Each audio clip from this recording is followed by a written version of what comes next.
स्वागत है। मैं आप लोगों को लिए आया हूँ कक्षा 10 राजीव प्रकाशन मैथ का एनसीईआरटी का। आज मैं एक्सरसाइज करवाऊंगा 4.4 4.4। अभी तक मैंने पिछली वीडियो में आप लोगों को एक्सरसाइज 4.3 के बारे में समझा चुका था। अगर आप लोगों ने वीडियो नहीं देखा है, डिस्क्रिप्शन में जाइए जल्दी से जल्दी और उस वीडियो को देखिए, ठीक है।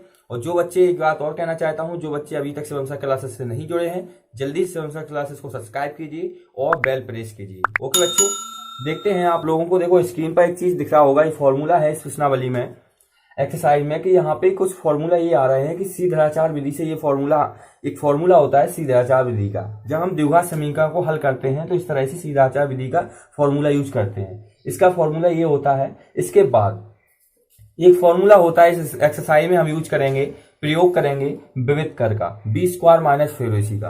तो इसमें 3 शर्तें होती हैं। इसमें विविध कर के अनुसार इसके मूलों की स्थिति हम याद करते हैं और मूलों की उसमें प्रकृति ज्ञात करते हैं। अगर बी स्क्वायर माइनस 4ac का मान बड़ा होता है 0 से, तो उसके मूल क्या आते हैं? 2 भिन्न वास्तविक मूल।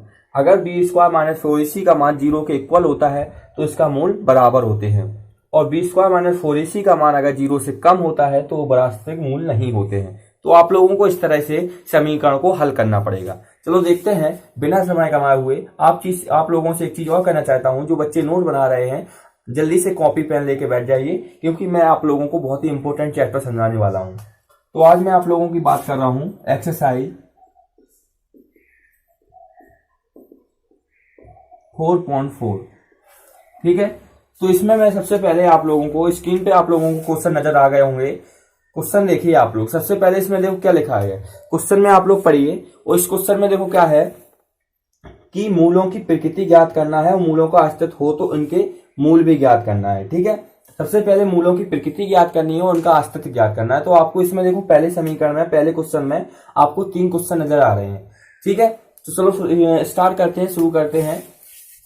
सबसे पहले इसका पहला क्वेश्चन देखते हैं क्या है।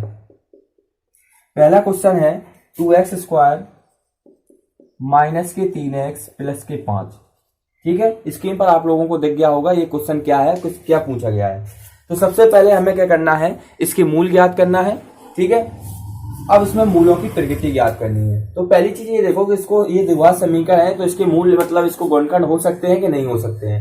अगर गुणनखंड हो सकते हैं तो मैं आसानी से गुणनखंड करने होंगे, अगर नहीं हो सकते तो हमें इसका यूज करेंगे, इस विधि का, सीधाचार विधि का। तो सबसे पहले यहाँ पे देखो गुणा करने पर कितना आता है, 10 आता है, और जोड़ने का प्लस bx प्लस c से, ठीक है। ax square plus bx plus c से तुलना करेंगे। तो जब तुलना करेंगे तो हमारा जो मान निकल के आएगा a बराबर 2, ठीक है। b बराबर कितना आएगा, माइनस के 3, और c बराबर कितना आएगा बच्चों, 5। इस तरह से a बराबर 2, b बराबर माइनस 3 और c बराबर 5। ये हमारे ABC के मान प्राप्त हो गए। तो सबसे पहले हमें मूलों की प्रकृति अस्तित्व निकालना है। तो इसमें तुलना करेंगे बी स्क्वायर माइनस 4ac अब बराबर 0। तो यहाँ पे रखेंगे तो माइनस 3 का स्क्वायर माइनस 4 गुणा 2 गुणा 5 बराबर 0। तो यहाँ आ जाएगा 9, ठीक है बच्चों। माइनस 10 चौको 40, 5 दूनी 10, 10 चौको 40 बराबर 0, माइनस के 31। अब ये माइनस के 31 जो आया है वो 0 से क्या होता है, कम होता है, इस तरह से। तो इसमें क्या लिखेंगे, बी स्क्वायर माइनस 4ac वाले 2 वास्तविक मूल नहीं है, तो यहां लिख देंगे इसके कोई मूल नहीं है, कोई मूल नहीं है। अब आप लोगों को समझ में आ गया होगा कि ये क्वेश्चन किस तरह से हल करने हैं। अगर हमें मूल हमारे निकल के आते, मतलब ये वाली स्थिति निकल के आती वास्तविक मूल की या बराबर मूल की, तो हम उनके मूल ज्ञात करते। अगर मूल है ही नहीं तो हम क्या मूल ज्ञात करेंगे। समझ में आ गई? जल्दी से नोट कीजिए सेकंड क्वेश्चन क्या है, ठीक है। रूट जैसा क्वेश्चन है लेकिन आप लोग घबराना मत, मैं बहुत ही आसान तरीके से आप लोगों को हल करा दूंगा। सेकंड क्वेश्चन क्या है, 3x स्क्वायर माइनस के 4 रूट 3x प्लस के 4 बराबर 0। ये हमारा एक क्वेश्चन है, इसको हमें हल करना है, ठीक है बच्चों। अब इसको हल करेंगे जब हम, तो देखो इसमें सबसे पहले हमें क्या कहा था कि इसकी जो स्थिति है वो किससे तय करेंगे, ax square plus bx plus c से बराबर 0। तो इसमें मान पहले ज्ञात कर लेंगे। a बराबर देखो 3 है, b बराबर देखो माइनस के 4 रूट 3 है, और c बराबर कितना है बच्चों, 4 है। तो पहले हम करेंगे बी स्क्वायर माइनस 4ac बराबर 0। अब बी स्क्वायर माइनस 4ac बराबर 0 रखेंगे तो माइनस 4 रूट 3 का होल स्क्वायर माइनस के 4 गुणा 3 गुणा 4, इस तरह से, ठीक है। अब यहाँ पे आ जाएगा हमारा माइनस का स्क्वायर प्लस 4 का स्क्वायर 16, रूट 3 का हो जाएगा 3, 4 तिया 12 बचों को 48 बराबर 0। ये और ये कट जाएंगे तो 0 बराबर 0 हो जाएगा। तो ये एक स्थिति लग रही है हमारी ये वाली। तो स्थिति मतलब दो बराबर मूल है, तो यहाँ पे लिख देंगे दो बराबर मूल है। अब दो बराबर मूल हैं तो हमें क्या बताया था आप लोगों को कि अगर जब मूल होते हैं तो हमें उनके मूल ज्ञात करने होते हैं। तो देखो कैसे निकालेंगे, या तो इसके गुणनखंड कर लो या इसमें ये वाला फॉर्मूला लगा दो, ठीक है, ये वाला सीधाचार का। तो हम सीधा इसमें लगा देंगे सीधाचार वाला फॉर्मूला, माइनस के बी।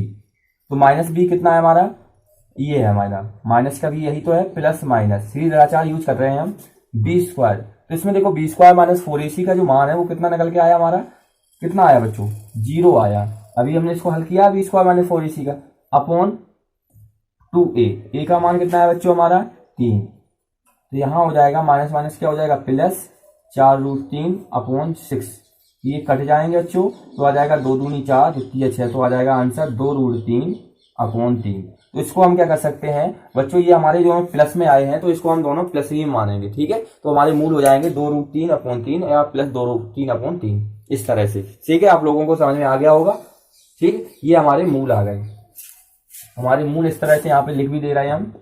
मूल हमारे क्या आ गए 2√3 अपॉन 3 और 2√3 अपॉन 3, इस तरह से हमारे ये मूल निकल के आ गए। जल्दी उसे नोट कीजिए, आप हो रहा होगा। ये थर्ड क्वेश्चन आप लोगों को हल करना है, सॉल्व करना है इसी तरीके से। सबसे पहले उसकी अस्तित्व निकाल लेना मूलों का, उसको फिर मूल ज्ञात कर लेना, ठीक है। ये क्वेश्चन आप लोगों को हल करना है, ठीक है। अब आते हैं नेक्स्ट क्वेश्चन पे। क्वेश्चन का मतलब दूसरे क्वेश्चन का दूसरा क्यों लिखा, पहला क्यों नहीं लिखा। तो पहला क्वेश्चन इसी तरह जैसा है, बिल्कुल सेम ऐसा ही है। तो मैं पहला अगर दूसरा समझा दूंगा आप लोगों को, दूसरा थोड़ी आप लोगों को कठिन नजर आ रहा होगा, ठीक है। लेकिन मैं आप लोगों को पहला दूसरा समझाऊंगा तो पहला आप लोग आसानी से कर सकेंगे। वो पहला आप लोगों को करना है। क्वेश्चन आप लोग नोट कर लीजिए, पहले क्वेश्चन ये आ रहा है, नोट करके लिखिए, उसको नोट कर लीजिए, वो आप लोगों को सॉल्व करना है। सेकंड वाला आप लोग समझ आइए। और स्थिति देखिए, पहले दूसरे क्वेश्चन में कुछ स्थितियां दी गई हैं, इसमें दो बराबर मूल हैं, इसकी क्या है और के की वैल्यू निकालनी है। और इसमें दिया गया है दो बराबर मूल, दो बराबर मूल,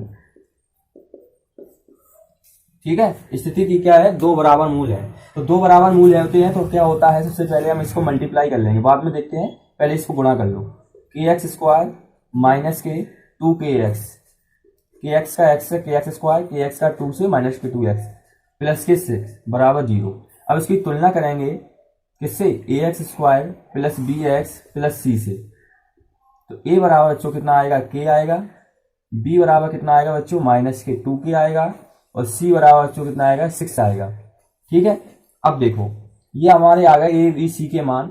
अब हम क्या है कि दो बराबर मूल है तो बी स्क्वायर माइनस 4ac बराबर क्या होता है 2। इसकी स्थिति के अनुसार दो बराबर मूल में क्या होता है, बी स्क्वायर माइनस 4ac बराबर 0 होता है। तो अब यहाँ पे मान रखेंगे तो यहाँ पे हो जाएगा माइनस 2k का होल स्क्वायर, क्योंकि बी स्क्वायर माइनस 4 गुणा ए का मान k है, सी का मान 6 है बराबर 0, ठीक है। अब यहाँ पे देखो 4k स्क्वायर हो जाएगा माइनस के 24k हो जाएंगे बराबर 0, ठीक है। ये अब जाएगा 4k उस साइड आएगा तो 24k हो जाएगा उस साइड। ये क्या हो जाएगा 4 से 24 कट जाएगा कितनी बार, 6 बार। एक k से ये k कट जाएगा तो k बराबर आ जाएगा बच्चों 6। ये हमारा आंसर हो गया, ठीक है। आप लोगों को समझ में आ गया होगा कि हमने k की वैल्यू किस तरह से निकाली और अगर दो बराबर मूल होते हैं तो क्या स्थितियां होती हैं। तो मैंने इस वीडियो में आप लोगों को आज बहुत ही अच्छी विधि से आप लोगों को समझाने की कोशिश की है। बस आप लोगों का इतना सहयोग बनता है कि आप लोग इस वीडियो को ज्यादा से ज्यादा बच्चों को शेयर कीजिए, जिससे वो भी बच्चे आप लोग आपके जो दोस्त हैं 10th में पढ़ते हैं वो भी अच्छे से इसको समझ सकें, ठीक है बच्चों। मिलते हैं नेक्स्ट प्रश्नावली में।